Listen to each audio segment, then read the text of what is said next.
மூலிகைகளை கொண்டு தயாரிக்கப்படுகிறது. தூக்கமின்மை, மன அழுத்தம், எதிர்மறை எண்ணங்கள் போன்ற மனநல பிரச்சனைகள், உடல்வலி, தலைவலி போன்ற உடல்நல பிரச்சனைகள், ஆன்டி ஏஜிங், முடிவுதிர்வு, பொடுகு, வெண்புள்ளி, சரும பிரச்சனைகள் போன்ற அனைத்து பிரச்சனைகளுக்கும் தீர்வளிக்கிறது. Aroma miracles.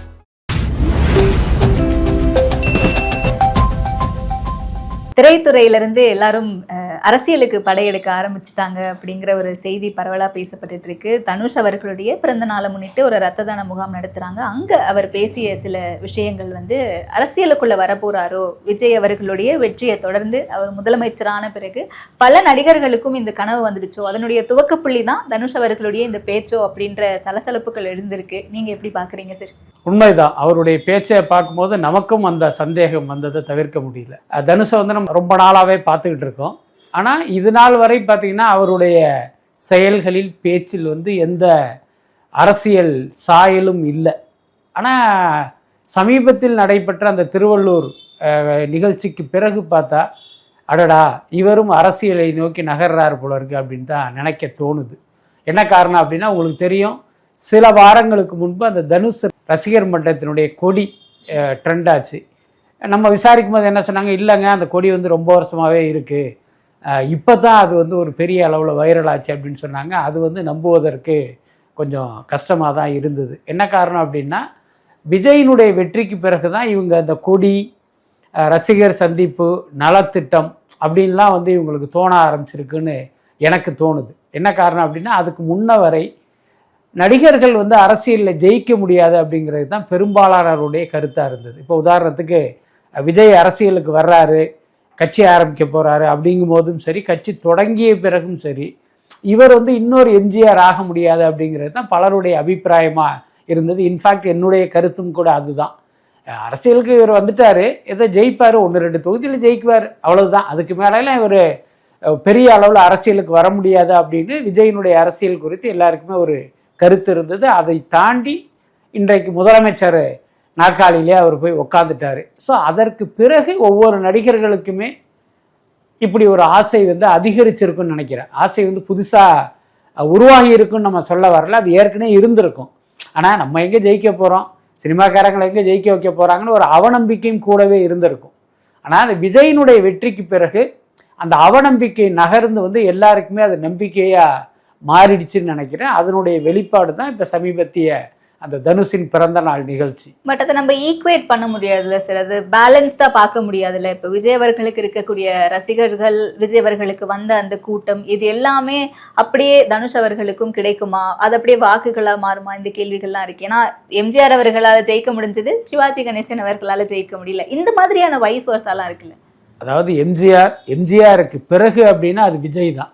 இதுக்கு இடையில நீங்க சிவாஜி கணேசன் சொல்றீங்க, அதுக்கப்புறம் பல நடிகர்கள் கட்சி ஆரம்பிச்சிருக்காங்க. இன்னும் வெளிப்படையா சொல்லணும் அப்படின்னா, ஒரு காலத்தில் இன்னைக்கு எப்படி அஜித் விஜய்னு பேசப்படுறாங்களோ அந்த மாதிரி ஒரு காலத்தில் பாக்யராஜ், டி ராஜேந்தர் 2 பேருமே 2 துருவங்களாக வைத்து ரசிகர்களால் கொண்டாடப்பட்ட காலம்லாம் இருந்தது. அப்போ 2 பேருமே அரசியலுக்கு வந்தாங்க. கடைசியில் 2 பேருடைய அரசியலுமே ஒரு லெவலுக்கு மேலே அது வளரலை. ஒரு லெவலுக்கு மேலே இல்லை, ஆரம்பத்திலேயே அது வளரலை. இன்னும் சொல்லப்போனால் ஒரு லெட்டர்பேடு கட்சியாகவே அது மாறிடுச்சு. அதுக்கப்புறம் பல பேர் அரசியலுக்கு வந்தாங்க, அவங்களுக்கும் அதுதான் நிலைமை. கடைசியாக கமல்ஹாசன் வந்தார். கமல்ஹாசனை பொறுத்த வரைக்கும் நம்ம அடுத்த முதல்வர் அப்படிங்கிற கனவுல தான் அவர் அரசியலுக்கே வந்தார். ஆனால் அவருக்கு இந்த மக்கள் என்ன பரிசாக கொடுத்தாங்க அப்படிங்கிறதெல்லாம் நம்ம பார்த்தோம். ஆனால் அதுக்கு அப்புறம் நடந்த அதிசயம் தான் விஜய்க்கு கிடைத்த வெற்றி. அதுக்கப்புறம் நீங்கள் சொல்கிற மாதிரி விஜய்க்கு இருக்கிற அந்த ரசிகர் பலம் இருக்குல்ல, அதை நீங்கள் ஒப்பிடும் போது தனுஷுக்கு இருக்கிற ரசிகரெல்லாம் கூட்டம்லாம் ஒன்றுமே கிடையாது. அதான் உண்மை. அதுக்கு அடுத்து விஜய்க்கு குறைச்சி மதிப்பிட்டுறணும் இல்லை, நிச்சயமாக அதில் மாற்றம் இல்லை. இது நம்ம குறைச்சி மதிப்பிடுவதாகவோ அல்லது தனுஷை நம்ம மட்டம் தட்டுவதாகவோ நீங்கள் எடுத்துக்க வேண்டிய அவசியம் இல்லை. ரொம்ப வெளிப்படையாக சொல்லணும்னா, இப்போ விஜய்க்கு இருக்கிற அந்த ரசிகர் கூட்டத்துக்கு அவரால் 108 தொகுதியில் தான் ஜெயிக்க முடிஞ்சு. நீங்கள் அதோட கம்பேர் பண்ணும்போது பார்த்தீங்கன்னா தனுஷனுடைய கூட்டம்ங்கிறது விஜய்க்கு இருக்கிற கூட்டத்தோடு பார்த்தீங்கன்னா ஒரு 5% வேணால் இருக்கலாம், அதுக்கு மேலே இருப்பதற்கெல்லாம் வாய்ப்பே இல்லை. ஸோ அப்படி இருக்கும்போது இவருக்கு அரசியலுக்கு வர்றது அப்படிங்கிறது எனக்கு தெரிந்து அது ஒரு மிகப்பெரிய ரிஸ்காக தான் எனக்கு தோணுது. இன்னும் வெளிப்படையாக சொல்லணும் அப்படின்னா, தனுஷ் ஏதாவது ஒரு கட்சியில் போய் சேரலாம், ஒரு பாஜகவுலேயோ திமுகவுலேயோ ஏதோ ஒரு கட்சியில் சேர்ந்தால் ஒன்றும் பிரச்சனை இல்லை. ஆனால் இந்த கூட்டத்தை வச்சுக்கிட்டு நம்ம ஒரு தனியாக கட்சி ஆரம்பிக்கணும், அரசியல் பண்ணணும், நம்ம ஆட்சியை பிடிக்கணும்னு நினைச்சார் அப்படின்னா அதற்கான வாய்ப்புங்கிறது ரொம்ப ரொம்ப குறைவு. அப்படிதான் நான் நினைக்கிறேன். ஓகே, ஏன்னா ஆரம்ப கட்டத்துல விஜய் அவர்களுடைய அரசியல் வருகை விஜய் வெர்சஸ் உதயநிதி ஸ்டாலின் அப்படி இருக்குமோ அப்படின்ற ஒரு கேள்வி பல்வேறு தரப்பினர் மத்தியிலும் இருந்துச்சு. நம்மளே கூட நிறைய விவாதிச்சிருக்கோம் அது குறித்து. இப்ப தனுஷ் அவர்களுடைய இந்த வருகையா இல்ல வருகைன்னு ஃபியூச்சர்ல எடுத்துக்கலாமான்னு தெரியல. இது ரெண்டுமே விஜய் வெர்சஸ் தனுஷ் அப்படின்ற இடத்துக்கு போய் நிக்கும்னு நினைக்கிறீங்களா? அவருடைய ஸ்பீச்ல டார்கெட்டடா ஒரு சில விஷயங்கள் சொல்றாருல்ல. தனுஷ் இன்னைக்கு அரசியலுக்கு வரப்போறது இல்லை. ஒருவேளை 2029 மக்களவை தேர்தலை முன்னிட்டு அரசியலுக்கு வந்தாலும் சரி, 2031 தமிழ்நாடு சட்டமன்ற தேர்தலை முன்னிட்டு அரசியலுக்கு வந்தாலும் சரி, விஜய்க்கு எதிராக, அதாவது விஜய் வெர்சஸ் தனுஷாக தேர்தல் களம் இருப்பதற்கு வாய்ப்பு இல்லை. நான் ஏற்கனவே சொன்ன மாதிரி விஜய்க்கு இருக்கிற மக்கள் செல்வாக்கு, அந்த ரசிக பலத்தை ஒப்பிடும் போது தனுஷுக்கான கூட்டம்ங்கிறது ரொம்ப ரொம்ப குறைவு. எல்லாத்துக்கும் மேலே தனுஷ் ஒருவேளை தனிக்கட்சியாக ஆரம்பித்தாலும், இப்போ தமிழ்நாட்டில் நிறைய லெட்டர்பேடு கட்சிகள்லாம் இருக்குது, அந்த மாதிரியான ஒரு கட்சியாக வேண்டுமானால் தனுஷுடைய கட்சி இருக்குமே தவிர விஜயை வீழ்த்துகிற அளவுக்கு ஒரு பெரிய செல்வாக்கு மிக்க கட்சியாக இருப்பதற்கு வாய்ப்பு இல்லை. அப்படிதான் நான் நினைக்கிறேன். இல்ல, விஜய் அவர்கள் அரசியலுக்கு வரும்போது இவ்வளவு கூட்டம் இருந்தாலும் இவங்க இந்த கூட்டம் எல்லாம் வாக்குகளா மாறுமா அப்படின்ற வாதம் இருந்துச்சு. மேபி ஒரு டஃப் காம்படிஷன் கொடுப்பாரு, ஒரு 8% வாங்குவார் அப்படின்னு சொன்னாங்க. இன்றைக்கு சீமானவர்களுடைய 8% குறைஞ்சிருக்கு. ஸோ இப்படி பல்வேறு ஆஸ்பெக்ட்ஸ் பார்க்கும்போது கமல் அவர்கள் முதல்ல வரும்போது 4% எடுத்தாரு. ஸோ அப்படி ஏதோ ஒரு கணிசமான நம்பர்ஸ் வாங்குறது கூட வாய்ப்பு இல்லையா? இல்லை, எனக்கு தெரிந்து வாய்ப்பு இல்லை. என்ன காரணம் அப்படின்னா, இவர்கள் எல்லாருமே இந்த இளைஞர்களை குறிவைத்து தான் பார்ட்டியை ஆரம்பிக்கிறாங்க. இப்போ அண்ணாமலை தனி கட்சி தொடங்க போகிறாரு. அவர் ஒரு அமைப்பை தொடங்கி அதில் மெம்பர்களை எல்லாம் சேர்த்துக்கிட்டு இருக்காரு. இன்னும் விரைவில் அது கட்சியாக மாறப்போகுது. ஸோ அப்படி இருக்கும்போது இதெல்லாம் டிவைட் ஆகுமே தவிர விஜயை வீழ்த்துகிற அளவுக்கு பார்த்தீங்கன்னா ஒரு பெரிய சக்தியாக இருப்பதற்கு வாய்ப்பு இல்லை. பட் எல்லாத்துக்கும் மேலே எம்ஜிஆர், ரஜினி, விஜய், ஸோ இதுதான் அந்த சினிமா நடிகர்களில் உச்சத்தை தொட்டவர்கள். இந்த இதில் பார்த்தீங்கன்னா தனுஷ் வரமாட்டார். அதனால என்னதான் இவர் அரசியலுக்கு வந்தாலும் விஜய் அளவுக்கு ஒரு செல்வாக்குள்ள கட்சியாக வருவதற்கு வாய்ப்பு இல்லை. விஜய் அவர்களுடைய அரசியல் வருகைக்கு பிறகு விஷால் அவர்கள், இன்றைக்கு தனுஷ் அவர்கள் அப்படின்னு பல்வேறு நடிகர்களும் திரைத்துறையை சார்ந்தவர்களும் அரசியல நாடி வராங்கல்ல. அப்ப அந்த ஒரு உந்துதல் ஒண்ணு இங்க இருக்கா? அரசியலுக்கு போனா நம்ம ஜெயிச்சிடலாம் அப்படிங்கிறது விஜய் கிட்ட இருந்து தான் தொடங்குதா? நிச்சயமா. என்னன்னா, அதுக்கு முன்னால எம்ஜிஆர் தான் எல்லாருக்கும் ஒரு பெரிய இன்ஸ்பிரேஷனாக இருந்தார். அதை வச்சு தான் பல நடிகர்கள் அரசியலுக்கு வந்தாங்க. ஆனால் எம்ஜிஆருக்கு கிடைத்த வெற்றி அவர்களுக்கெல்லாம் கிடைக்கவே இல்லை. நம்ம ஏற்கனவே பட்டியலிட்ட மாதிரி பாக்யராஜா இருக்கட்டும், டி ராஜேந்திரா இருக்கட்டும், சரத்குமாரா இருக்கட்டும், இன்னும் பல பேர், சிவாஜி உட்பட அரசியலுக்கு வந்தாங்க. ஆனால் எம்ஜிஆருக்கு கிடைத்த வெற்றி அவர்களுக்கு கிடைக்கல. விஜயகாந்த் வந்தார். அவர் பார்த்தீங்கன்னா நேரடியாக எம்ஜிஆர் பெயரை சொல்லிட்டே அரசியலுக்கு வந்தார். நான் ஒரு கருப்பு எம்ஜிஆர் அப்படின்லாம் அவர் சொன்னதை கேட்டோம். மற்றவர்களோடு ஒப்பிடும்போது விஜயகாந்துக்கு ஓரளவுக்கு ஒரு செல்வாக்கு இருந்தது, அரசியலில் ஒரு வளர்ச்சி இருந்தது. அதுக்கப்புறம் ஒரு கட்டத்துக்கு மேலே அது வளராமையே போயிடுச்சு.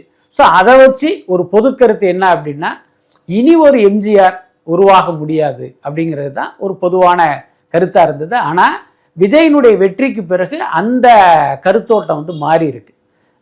விஜய்க்கு கிடைத்த வெற்றி பல நடிகர்களுக்கு ஒரு நம்பிக்கையும், நாமளும் அரசியலுக்கு போனா நமக்கு ஒரு வெற்றி கிடைச்சிடும் அப்படிங்கிற ஒரு எண்ணத்தையும் நிச்சயமா அதுல மாற்றம் இல்லை. விஜயே எதிர்பார்க்காத வெற்றி தான் இந்த தேர்தலில் விஜய்க்கு கிடைத்தது. ஆனா இப்போ ஒரு நடிகருடைய பாயிண்ட் ஆஃப் வியூல பாருங்களேன், இவருக்கு இத்தனை சீட்டு கிடைச்சிருக்கா, 108 கிடைச்சிருக்கா, அப்ப நமக்கு ஒரு 58 கிடைக்கும். விஜய்க்கு 108 கிடைச்சிருக்கா, அப்ப நமக்கு ஒரு 38 கிடைக்குங்கிற அளவுக்கான ஒரு நம்பிக்கையை விஜயனுடைய வெற்றி இந்த நடிகர்களுக்கு கொடுத்துருக்கு. அப்படி இல்லைன்னா யோசிச்சு பாருங்க, இதுக்கு முன்னே தனுஷ் பிறந்தநாள் கொண்டாடி இருக்காரு. எந்த பிறந்த நாள்ல இந்த மாதிரி நாங்கள் நலத்திட்ட உதவிகள், ரத்த தானம், அதுக்கப்புறம் இப்ப பேசின பேச்செல்லாம் அவர் பேசவே இல்லையே.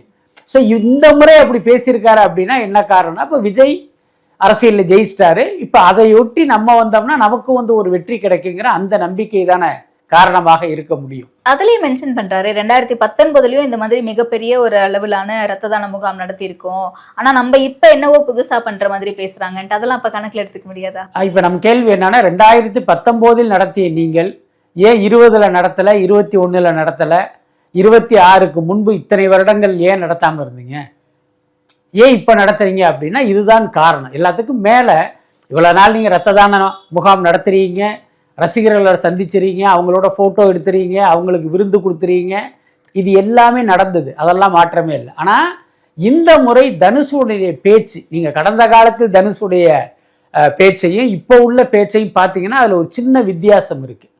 இந்த கூட்டம் வந்து இப்படியே போயிடக்கூடாது, இந்த கூட்டம் பார்த்தீங்கன்னா வேஸ்ட் ஆகிடக்கூடாது, இந்த கூட்டத்துக்கு வந்து ஒரு அர்த்தம் இருக்கணும் அப்படின்ட்டு அவர் வந்து பூடகமாக என்ன சொல்ல வர்றாருங்கிறத வச்சு நம்ம புரிஞ்சுக்கிட்டது என்ன அப்படின்னா, அடடா இந்த கூட்டத்தை ஒரு அரசியலுக்கு பயன்படுத்துறதுக்கு இவர் திட்டமிடுறாரு அப்படின்னு நமக்கு தோணுது. அண்ட் ரொம்ப டார்கெட்டடா சமூக வலைத்தளங்கள்ல நம்ம வெறுப்பு பேச்சு பேசக்கூடாது, டாக்ஸிசிட்டி நெகட்டிவிட்டி எல்லாம் தவிர்த்துடணும், அந்த மாதிரியான ஒரு பீப்புளா நம்ம இருக்கக்கூடாது அப்படின்ற ஒரு விஷயத்த சொல்றாரு. அப்படின்னா அப்ப டார்கெட்டட் ஆடியன்ஸா தாவேகாவினர் இதை பண்றாங்க, நம்ம அப்படி பண்ணிடக்கூடாது அப்படின்னு புரிஞ்சுக்க முடியுமா? அப்படி ஒரு ஆஸ்பெக்ட் இருக்காதுல்ல? இல்ல அப்படியே அதுதானே ஒரு குற்றச்சாட்டு, தாவேகாவினர் சமூக வலைத்தளங்கள்ல அவதூறு கருத்துக்களை பரப்புறாங்க அப்படின்ட்டு.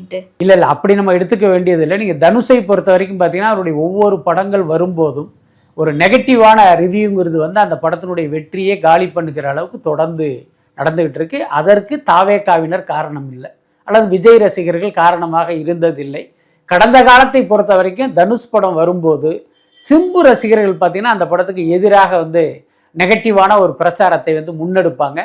அப்பையும் பார்த்தீங்கன்னா இவர் இந்த மாதிரி கருத்தெல்லாம் சொல்லியிருக்காரு, அது ஏன் என் படங்களுக்கு எதிராக ஒரு வன்ம தாக்குதல் நடக்குதுன்னா இவர் பேசியிருக்காரு. அதனால் எனக்கு தெரிந்து அப்படி சொன்னது அப்படிங்கிறது பொதுவாக சொல்லியிருப்பாருன்னு நினைக்கிறேன். அதாவது என்னென்னா, இத்தனை நாள் வெறும் ரசிகராக இருந்தீங்க, அவன் என்னையை திட்டும் போது நீங்கள் பதிலுக்கு திட்டினீங்க, இப்போ நம்ம வேற இடத்துக்கு நோக்கி போகிறோம், அதனால் நீங்கள் இந்த மாதிரி நெகட்டிவாக ஏதாவது பண்ணாதீங்க, அதுக்கு எதுவும் ரியாக்ட் பண்ணாதீங்க அப்படின்னு அவர்களுடைய ரசிகர்களை ஆசுவாசப்படுத்துகிற ஒரு முயற்சியாக தான் அந்த பேச்சை நான் பார்ப்பேன். மேபி சினிமாவில் அங்கே ஒரு காம்படிஷன் சிம்பு அவர்களாக இருந்ததுனால அது நீங்கள் அப்படி புரிஞ்சுக்கிறீங்களோன்னு எனக்கு தெரியல.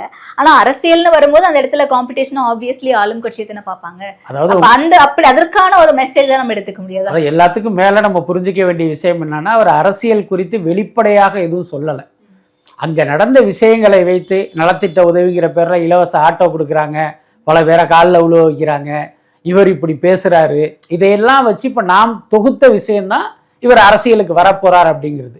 ஸோ அப்படி இருக்கும்போது உடனடியாக இவரை எதிரியாக நினைச்சு தாவேகாவினர் அல்லது விஜய் ரசிகர்கள் வந்து இவருக்கு எதிராக பிரச்சாரம் பண்ணுவாங்க நம்ம எடுத்துக்க வேண்டிய அவசியம் இல்லை. இல்ல எதிர் பிரச்சாரம் இல்ல, கூட்டம் ஆர்கனைஸ்டா இருக்கணும், நம்ம மற்றவர்கள் மாதிரி நெகட்டிவிட்டி ஸ்ப்ரெட் பண்ணக்கூடாது அப்படின்னு சொல்றதெல்லாம் லைக் யார் மற்றவர்கள் அப்படிங்கிறது நீங்க தாவேகா அப்படின்னு நீங்க புரிஞ்சுக்கிறீங்கன்னு நினைக்கிறேன்.